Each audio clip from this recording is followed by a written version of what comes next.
Okay, so again, my name is Marcus Couch, and we're going to talk about how to increase affiliate revenue through membership sites. So the first thing to consider is, what is membership in the first place? What's involved in it? And usually it's exclusivity. It's belonging to a particular group, tribe, gathering, and a lot of membership sites run exactly how you see this slide. You've got a group in the inner circle that are continually active. You've got a couple circles in the outside. You've got people that don't even know how to make a circle on the outer edges there. And you've got people that are just kind of standing around doing nothing. You have to also make sure that people want to be part of your membership. Groucho Marx, when he was accepted into the Friars Club, wrote a letter that said, "Please accept my resignation. I don't want to belong to any club that would have people like me as a member." And that's pretty telling, because you got to make sure that you have complete buy-in and participation. So membership sites, what do they entail? It's basically a website that gets people to join in for exclusive content, benefits, community interaction, things like that. And there are a lot of different types of membership sites. We're going to go over just a couple of them in here, but it includes online learning, event management, digital or physical products, blogs, content, exclusive communities. It can even venture into retail. And there are custom combinations of all of these things. First one we'll look at is one of the most common, and that is online learning sites. I deal with a lot of people that are authors, motivational speakers, that type, and they do a lot of training online. Many of us have seen lynda.com and used it as a resource for our own training and education. They had over 500 employees and then were purchased by LinkedIn for $1.5 billion, making them the most valuable training and learning site to date. LinkedIn, it's social, but it's also a membership site. You can belong to particular groups, interests, things like that. We also know that this was purchased by Microsoft last year for $26.2 billion. So they had a very big interest in learning this market. The reason is because online learning itself is going to be a $32 billion industry this year alone. Let's take a look at some of the learning management systems and the platforms that run them. The platforms alone are going to be $12.2 billion in that market. So nearly a third of it is just going to be on the platform. Let's take a look at growth rates. You'll see that China is actually the market, and India as well, that is having exponential growth rate. If you wanted to take advantage of a market and you had the opportunity to translate and do something with online learning, chances are pretty good that you could take a look at what's already trending in the United States, translate that over, and do very well with it. So these are the steps in creating a membership site. Plan it, design it, create it, launch it, promote it, and provide support. Sounds easy enough. Sounds like you could just turn the money crank and away you go. But there's a big problem, which is 35% of the membership sites last longer than 18 months. Most of them die an early death. And the reason is because rather than focusing on the most important aspect of a membership site, people get lost in this.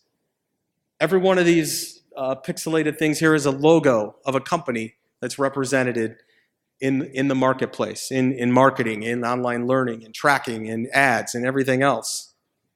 And they forget about the one thing. Who is it that they're trying to serve to begin with?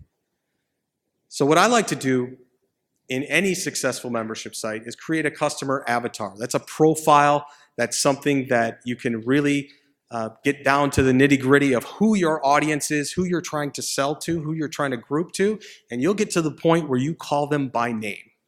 And that means during production, during copy creation, you've got that person in your head as to what that individual member is that you're looking for. You want to know everything. Who's the typical member? What do they do for a living? What is their lifestyle like? What are their problems? Why can't they find a solution already And what will your site do to change that? So I want to get into a couple things where people have really found a successful niche in incorporating some sort of a membership or subscription component into the site. This is one of the more unusual that you're ever going to see. It's called Netaporter. It is a luxury designer fashion site, and they sell merchandise. I'll give you a little preview here. Upwards of $1,000 for sweaters and things. This is one that I found of note. It's a tiger print goat hair coat for $15,000. So where does the membership site component come in this? How does a member get involved in $2,600 hiking boots? Is it even a membership site? Well, it is, because they do have something called the Extremely Important Person Program. You get a personal shopper, and you get to preview merchandise days before anybody else on the site does. So what does that mean, really? That means the regular site is only comprised of things that the VIP members didn't buy.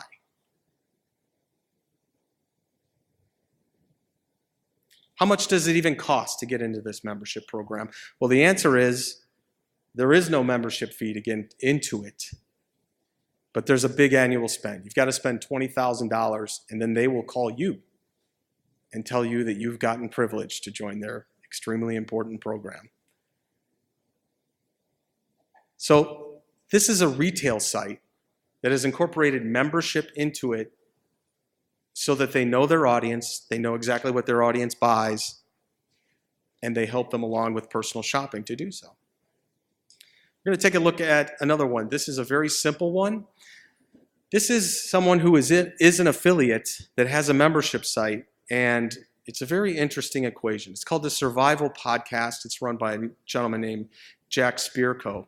And he runs it, it's about, I'd say, $90 a year to join. But the very interesting thing about their membership program is they let their members decide what products that they're going to sell.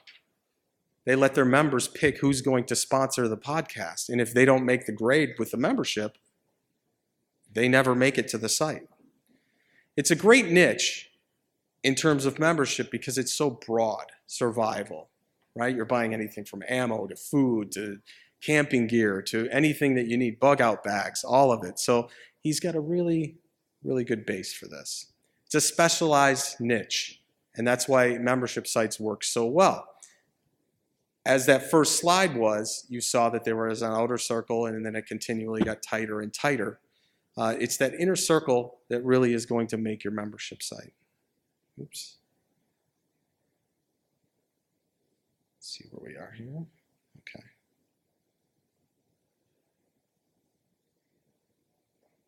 Next one is Digital Marketer. A lot of people have used this site. It's online learning and certification. So the nice thing about this site, which is run by a guy named Ryan Dice, he does not only specialized tools, small little ebooks and things that you have access to, but he also trains in 8 critical core disciplines. Now, this is a lot like any online school, university, things like that. Really, these things are not accredited, but it just builds within that community. So you've got a lot of people that do a lot of different niches. And the plans are really high ticket as far as $295 a month or $495 a month. But as we look at this, the one thing that I want people to be clear of is that because of the fact that you've got such a specialized niche, people that are really into digital marketing, that allows you to use that list and market other things, web tools, hosting, anything that a person in digital marketing would need.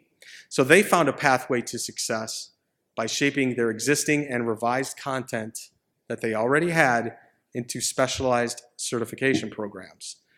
They got their own verification page, just like Microsoft and Oracle and everyone else does in terms of certification.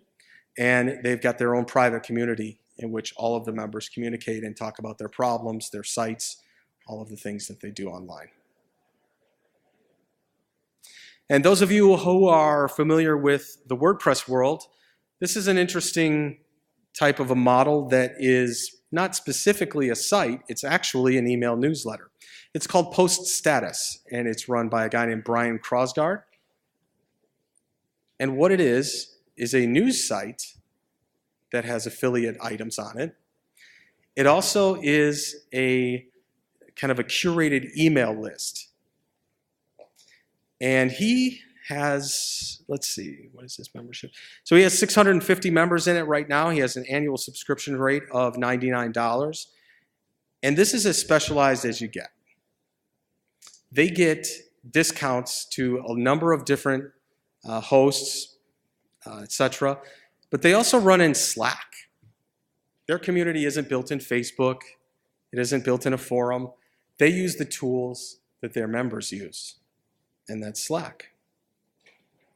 They also have a nice directory that the members can post jobs, openings, anything like that that they want to put in, and it comes full circle. And so for this, it's $99 a year. And for the professional that's in this industry that uses this software, that is a steal. So that brings me to another point, which is what can you do as a merchant or as an affiliate where you curate specific content to that niche that you're looking for? What could you do with it? There's, for every subject, for every single affiliate site that anybody's ever put up, there's a lot of curated news that you could be doing on the back end and making extra revenue. So this is content and community. And they built the entire community around what it is that their members wanted.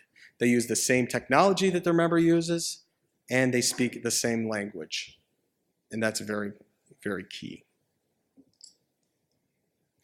So we're coming to the conclusion of the deck here, but the key to this whole thing, how do you transmit membership sites into actual revenue? And that's get to know your ideal members. Work out that avatar, get down to the nitty-gritty of who your member is, what kind of content they want, and then how you can monetize around it. Understand one thing too. You are not your members. You may like the same things, you may purchase the same things, but you're not the member. Understand you have to be the one that curates and guides them through the process. You have to coach them along and give them what they want.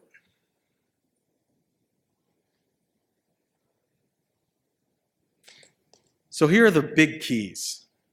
Be ambitious. Be loud. Be available. And be original. Let's take each point one by one. Ambitious. Have big goals for what it is that you want in a membership site. Don't go overboard, but at least make sure that you're fulfilling things that your members want and you're giving more than what they ask for. Be loud. That doesn't mean just be obnoxious. That means actually promote your site with complete intention. Make sure that if you're going to run a membership site or a membership component, list all of the benefits. Make sure that you outweigh the competition no matter what. You've got to make yourself available. You're kind of the leader of the tribe here. The most successful sites provide the most hands-on interactions and live presence. So a lot of really successful membership sites also do a bi-weekly or a monthly phone call where they interact. And a lot of people find that that's the most valuable program. There are many membership sites that I've put together for clients where the phone call is where the most participation happens. They might not even go through the online course. They just want access to that head coach, that instructor, whoever it happens to be. And then you have to be original. But understand, though there are many people out there that may be doing the same thing, this is the first time that you've gotten into the game and put your own spin on it. So it's a very, very pertinent point. They covered me up. So that's it for this presentation. I'm happy to take any questions at all that anybody has in the audience. Oh, there must be some. I have a question. Yes, sir. Step on up. What's your most successful membership program that is lower priced in the $20 to $30 range as opposed to the $200 examples you put up there? It depends on your audience and what the value is coming back. So if you want to put a $29 valuation, make sure that the content that you put together is representative of that. One of the biggest mistakes people make is they undervalue themselves because they don't find themselves to be the expert within the community. And so they undercut themselves. If you just want to get to the price point, start with the price point and build up. Figure out what your ROI is going to be for a year-long member. Figure out what your average labor and content and things like that need to be generated to put into it, and then figure out if you're going to make some money on the other side. All right, thank you. You're welcome. Anybody else? Hi, Bruce. I've noticed that some of your programs are annual. What percentage of them are annual versus monthly? Do you find a lot of 30-day, I can cancel at any time? What kind of guarantees, if any, in the I can get out of this, do you have to provide? Many people have a money-back guarantee. I'm one of them on my own membership site that has that. I've had people that have joined, gone in for a couple of weeks, and then they say, this is really not what I thought, or they don't participate fully, and no questions asked, we'll give them that. Not everybody does that. In terms of the first part of your question, monthly versus annual, a lot of times you'll see about a 40% difference. So if it's $1,000 for an annual plan, they may make it $100 or $120 a month if they pay for the monthly plan. So the monthly plan is always going to get you about that 30 or 40% higher range. That's how that basically works.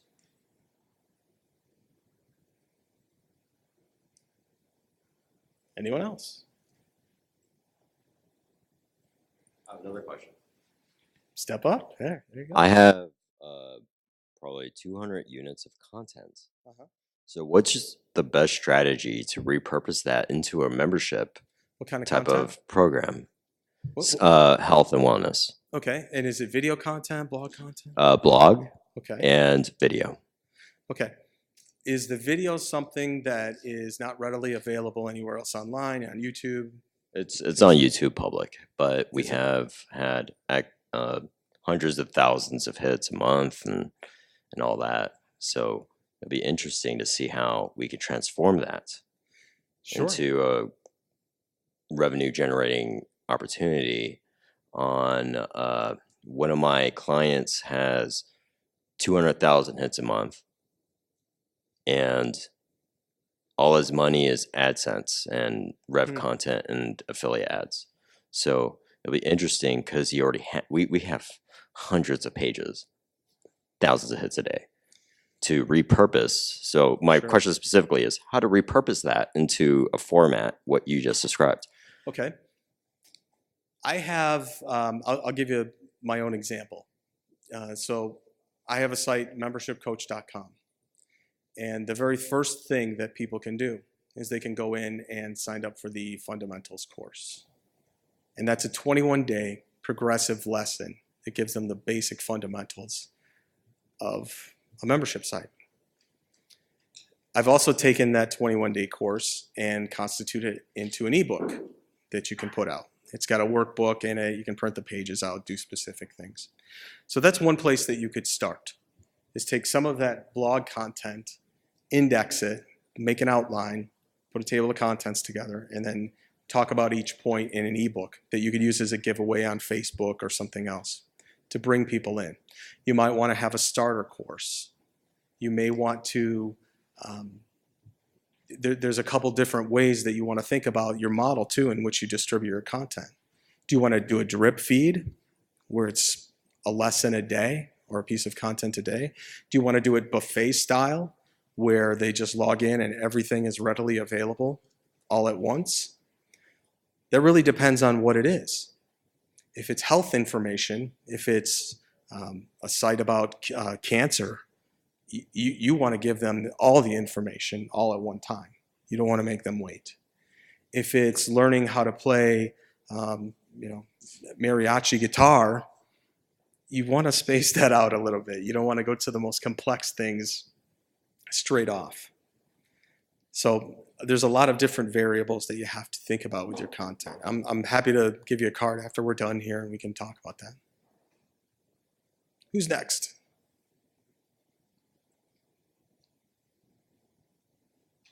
Wow, I fulfilled everybody's questions. That's great. All right. Well, thank you very much, everyone.